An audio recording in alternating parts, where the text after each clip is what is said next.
থাকে।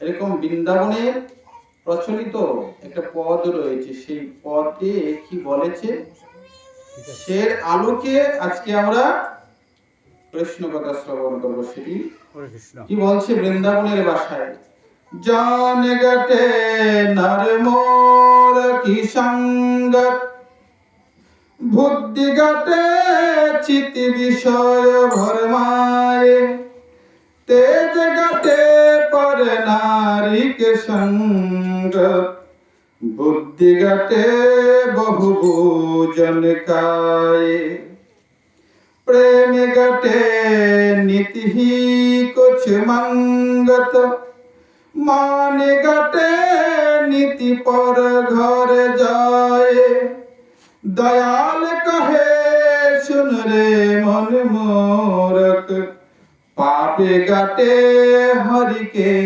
गुण गाए। কি বলছে, জানে গাটে নারে মোর কি সঙ্গ। এর অর্থ হলো মূর্খ, অধার্মিক, অসৎ, চোর, বাটপার, নেশাখোর, ওই রকম কুপ্রবৃত্তি যার মধ্যে আছে, ওই রকম খারাপ লোকের সঙ্গ যদি কেউ করে তাহলে সে বিনাশ হয়ে যাবে। তার কি হবে? তার বিনাশ হয়ে যাবে। নর ঘাটে মোর, নর ঘাটে নর, জন গাঠে নর মোর কি সঙ্গ। অর্থাৎ লোক কয় হয়ে যায়, বিনাশ হয়ে যায় যদি সে খারাপ লোকের সঙ্গ করে। সুসঙ্গ করলে মানুষের চরিত্র গঠন হয়, আর কুসঙ্গ করলে চরিত্র নষ্ট হয়ে যায়, ধ্বংস হয়ে যায়, অধপতিত হয়ে যায়। তাই ভাগবতী বলছে, সঙ্গং ন কুর্যাদ শতং শিষ্ণুদর ত্রিপাঙ্কচিত। ভাগবতী বলছে, কি বলছে, যারা অসৎ এবং ভোগাসক্ত তাদের সঙ্গ করা উচিত নয়, কারণ তারা মানুষকে ঘোর অন্ধকারের দিকে নিয়ে যায়। যারা অসৎ ব্যক্তি তাদের সঙ্গ কখনোই করতে নেই, সেটা আমরাও জানি, বুঝি। আমাদের ছেলেটা বা আমাদের সন্তান যদি কোনো খারাপ ছেলের সঙ্গে ঘোরাফেরা করে, বন্ধুত্ব করে, তাহলে আমাদের হৃদয়ে কিন্তু চমকে ওঠে। কেন? কেন?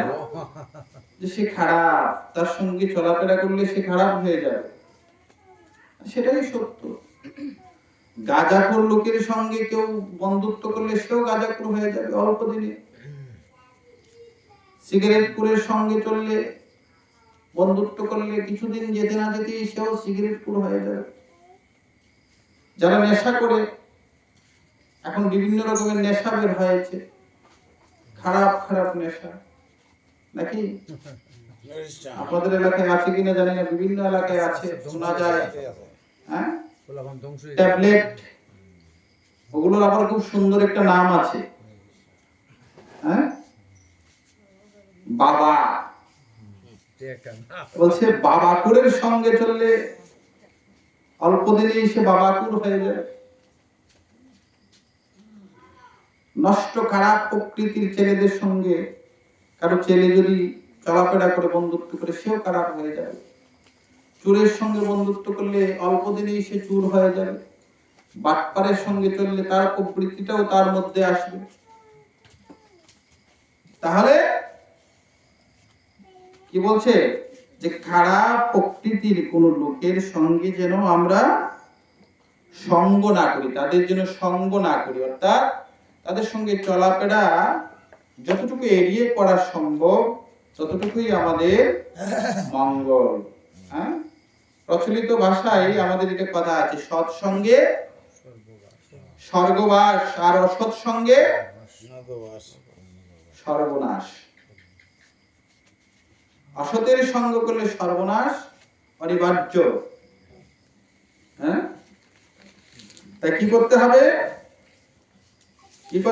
সাধুর সঙ্গ করতে হবে, অর্থাৎ ভালো লোকের সঙ্গ করতে হবে, যারা ভালো তাদের সঙ্গ করতে হবে। ভালো লোকের সঙ্গ করলে, হ্যাঁ, তাহলে যে সঙ্গ করবে তার মধ্যেও কোনো না কোনো ভালো গুণ কি করবে, প্রভাবিত হবে। হ্যাঁ, তাই বলে কি সাধু সঙ্গ সর্বশাস্ত্রে কয়, লবমাত্র সাধু সঙ্গে সর্বসিদ্ধি হয়। সাধুদের সঙ্গ করতে হবে, ভালো মানুষের সঙ্গ করতে হবে, তাহলে নিজেরাও ভালো হতে পারবো। আর সাধুদের সঙ্গ করলে কি হবে, নিজেও সাধু হতে পারবো। সাধুর সঙ্গ গুণে রং ধরিবে, তোমার পূর্ব স্বভাব ধরে যাবে। কি হবে, সাধুদের সঙ্গ করলে, সাধুর সঙ্গ করলে, বলছে সাধুর সঙ্গ করলে সঙ্গ গুণে রং ধরিবে। কি রং? সাধুর মনে যে রং রাঙানো, সেই রং তোমার আমার হৃদয়েও রাঙিয়ে দেবে। সাধুর সঙ্গ গুণে রং ধরিবে, তোমার পূর্ব স্বভাব দূরে যাবে। কি হবে, পূর্বে তোমার যে খারাপ প্রবৃত্তি ছিল, তোমার যে স্বভাব ছিল, সেটা ধীরে ধীরে দূরে চলে যাবে। হ্যাঁ, আর কি হবে, বলছে লালন বলে প্রভে প্রাণ গোবিন্দ, প্রাণ গোবিন্দ, ওরে লালন বলে প্রভে প্রাণ গোবিন্দ, কর রে মন সৎসঙ্গ, বছরে আনন্দের গৌরাঙ্গ, কররে মন সাধুর সঙ্গ, বছরে আনন্দের গৌরাঙ্গ।